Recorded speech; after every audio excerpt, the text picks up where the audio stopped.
मनुष्य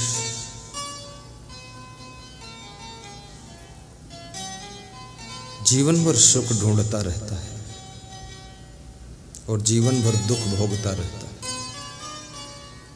ऐसा उल्टा क्यों होता है?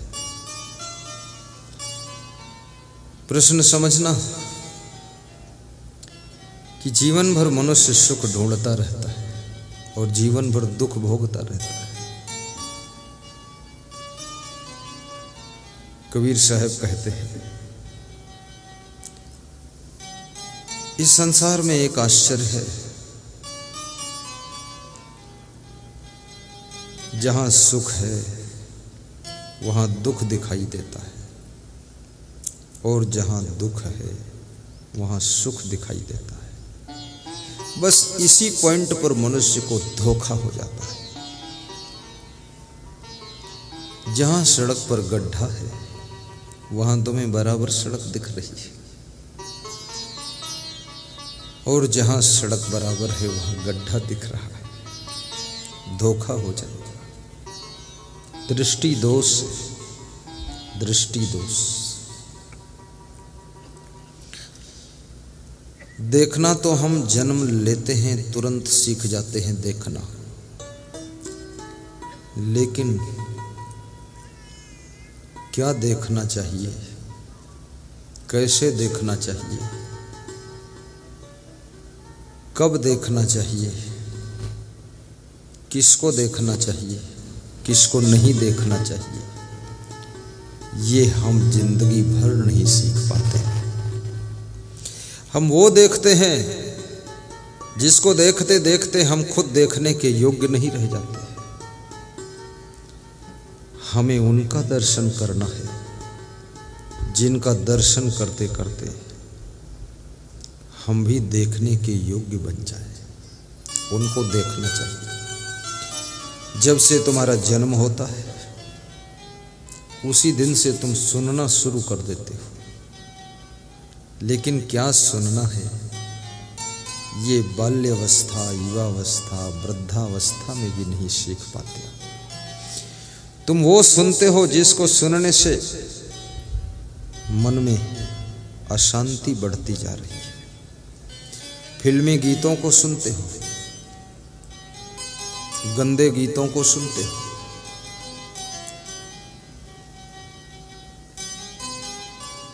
गाली गलौज को सुनते हो, प्रपंच को सुनते हो, माया मोह की बातों को बहुत ध्यान से सुनते हो।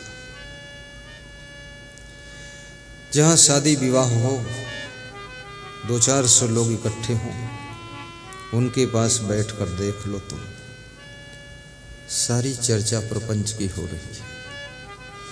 खाते पीते हैं और चले जाते हैं और लोग खुश हो जाते हैं कि हमारे यहाँ शादी में 2000 लोग आए थे, बर्बाद करके चले गए। इतना खाया कि तबीयत खराब हो गई। 2-4 हजार दवाई में खर्च हुए। खाने वाले भी घर जाकर गाली देते हैं कि उसके यहाँ शादी में गए थे, न जाने कैसा बनाया था, उस दिन से तबीयत खराब हुई है। 2-4 हजार दवा में खर्च हो गए। भोजन तो अच्छा बना था लेकिन अनलिमिटेड खाया है। सीमा से अधिक, लिमिट से अधिक किसी भी चीज को जब तुम यूज करते हो, प्रयोग करते हो, वह चीज दुखदाई बन जाती है। एक रजाई से ठंड जा सकती है, तुम 4 रजाई ओढ़ लो, ठंड तो जाएगी लेकिन उसके नीचे इतना तुम दब जाओगे, इतनी गर्मी लगेगी कि नींद नहीं आएगी। ये जगत की बड़ी सुंदर व्यवस्था है। सीमा से ज्यादा तुम कोई भी चीज का प्रयोग नहीं कर सकते। कमा सकते हो, बचा सकते हो, जमा कर सकते हो, और मनुष्य का मन अनलिमिटेड दौड़ में लगा रहता है। मनुष्य के मन में इच्छा रहती है पूरी दुनिया की संपत्ति मेरी होनी चाहिए। दुनिया में दूसरे का कुछ नहीं रहना चाहिए, सब मेरा ही होना चाहिए। लेकिन तुम कितना कमा लो, कितना बना लो, जब सोने के लिए जाओगे एक समय एक ही बेड पर सोओगे, एक समय एक ही कमरे में सोओगे। इसका अर्थ ये भी नहीं है कि मकान न बनाओ, इसका अर्थ ये भी नहीं है कि बिस्तर न खरीदो। इसका अर्थ ये है कि जरूरत में जियोगे तो सुख पाओगे, और बिना जरूरत के दौड़ लगाओगे तो बहुत दुख पाओगे। महाराजा दशरथ के 3 पत्नी थी। अब मुझे लगता है ये थोड़ा तादाद से ज्यादा हो गई। एक ठीक है, और एक में अगर संतुष्टि नहीं तो 2 ठीक है। चलो ठीक 2 हो जाए। एक बीमार हो गई तो दूसरी काम आ जाएगी, एक मायके चली गई तो दूसरी तुम्हारे पैर दबाएगी, मूर्खानंद के। लेकिन 3-3 तबला बाजे धीन धीन। महाराजा दशरथ की दुर्दशा तो होती ही है, साथ में उनके परिवार की पूरी कहानी दुख में डूब जाती है। ये रामायण केवल पढ़ने के लिए नहीं है, ये रामायण केवल अखंड बाँचने के लिए नहीं है, ये राम कथा केवल सुन सुन करके बस मोड़ हिलाने के लिए नहीं है। ये राम कथा तुम्हारी जिंदगी की कथा को सुधारने के लिए है। जब इस कथा को अपने जीवन पर तुम ध्यानपूर्वक लागू करोगे तो तुम्हारे जीवन की कथा की व्यथा खत्म हो जाएगी। राम कथा इसलिए है।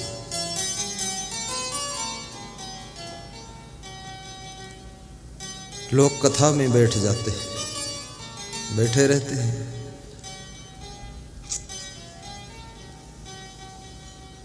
बहुत उदास बैठे रहते हैं।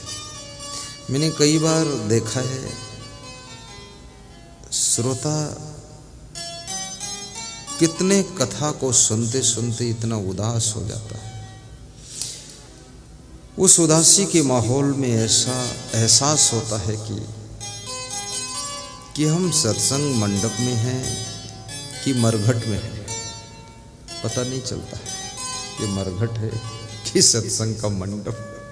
बड़ी उदासी, बड़ी गंभीरता, लोग बोर होते चले जा रहे हैं। दुनिया में कभी कभी तुम निराश हो जाते हो, कभी कभी उदास हो जाते हो, और कभी कभी तुम प्रायः दुखी भी रहते हो।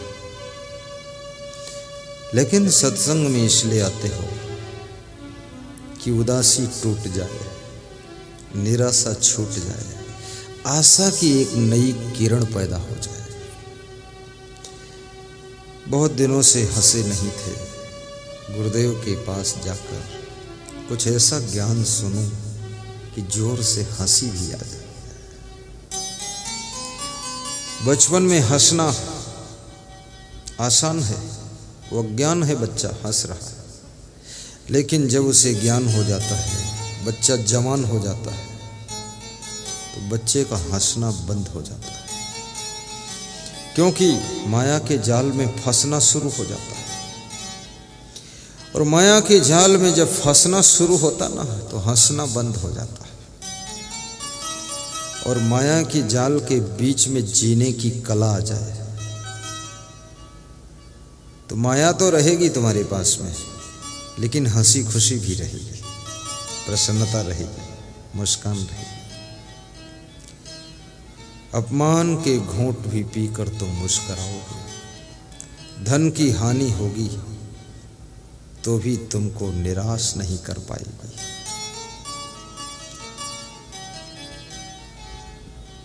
गलतियां और गलत फहमियां, ये दोनों से बचो। गलती यदि होती है पहली बार तो उसे भूल कहते हैं, और यदि बार बार गलती होती है तो उसे अपराध कहते हैं, और अपराध का दंड मिलता है। गलती तो क्षमा हो जाती है, लेकिन गलती जब अपराध का रूप ले लेती है तो दंड मिलना शुरू हो जाता है। एक बार ठगावे सो 52 बेर कहावे, जो 52 बेर ठगावे वो गप्पू नाथ कहावे। गप्पू नाथ नहीं बनना है, न पप्पू बनो, न गप्पू बनो, न हप्पू बनो। आपको बहुत सावधान रहना है। गप्पू नाथ कहावे।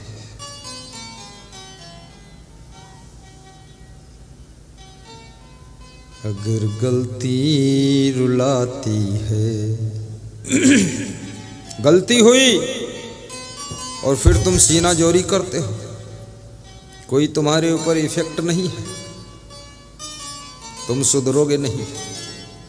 चोरी और सीना जोरी, तुमसे बड़ा धूर्त कोई नहीं।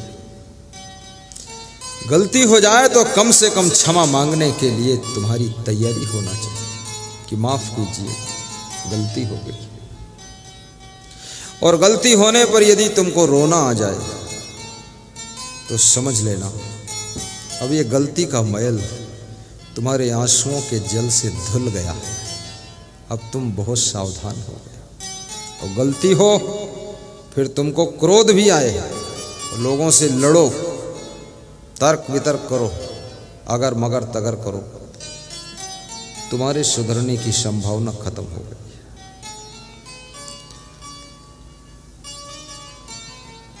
गाड़ी का टायर पंचर हुआ है, अगर वो पंचर सुधार नहीं होगा तो क्या उसमें हवा रुकेगी? नहीं रुकेगी। ये गलती हुई है, इसका सुधार नहीं हुआ तो तुम लोक और परलोक का, स्वार्थ और परमार्थ का लोड लेकर नहीं चल पाओगे, क्योंकि तुम पंचर हो, तुम्हारे में छिद्र हो गया। अगर गलती रुलाती है तो राहें भी दिखाती है।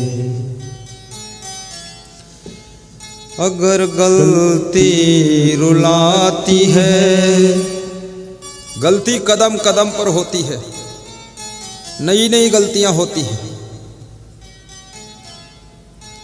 कभी ऐसी गलती होती है कि गलत लड़की से तुम विवाह कर लेते हो, राम मंदिर में जाकर मनमानी 7 फेरे घूम लेते हो, और 7 दिन बाद ही पश्चाताप होता है, लड़की भी दुखी होती है। विषय वासना जीवन का उद्देश्य नहीं है। जीवन लाखों जरूरतों से भरा हुआ है। जिंदगी का लक्ष्य केवल विषय भोग ही नहीं। इसलिए लड़कियों से और लड़कों से मैं निवेदन भी करता हूं, कच्ची उम्र में तुम्हारे पास में विवेक और समझ नहीं है, मनमानी विवाह करने के लिए मत सोचिए। थोड़ा माता पिता का सहारा लीजिए, वो बड़े बुजुर्ग हैं, धक्का खाए लोग हैं,